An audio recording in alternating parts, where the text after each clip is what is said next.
今次介紹嘅地方係大嶼山東涌炮台。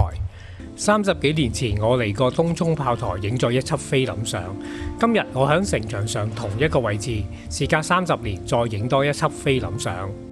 從照片入邊可以睇到，30幾年前東涌係未發展，依家外邊已經起晒高樓大廈，炮台原本防守嘅東涌灣已經唔係響炮台嘅射程範圍以內啦。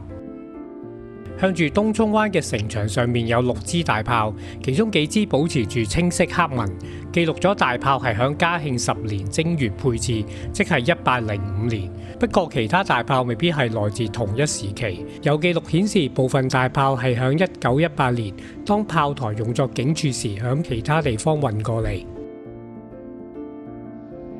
炮台嘅歷史有2個講法，其中一個係明朝石屎山炮台改建，另一個講法可以睇睇城門上面嘅牌匾。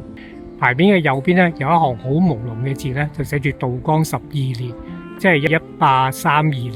咁炮台究竟係明朝定係清朝興建嘅呢？事實上，明朝響大亞灣沿岸興建咗好多炮台，包括汕尾嘅長沙炮台。我喺踩單車去汕尾嘅時候呢，去過幾次。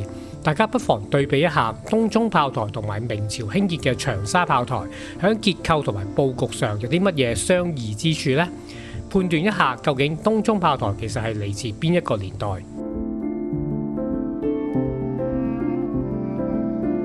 百幾年嚟，東涌炮台曾經做過學校及警署。炮台響1979年被列為法定古蹟。1988至89年期間進行過全面嘅維修，城牆內嘅東涌公立學校同埋鄉事委員會都保存咗落嚟。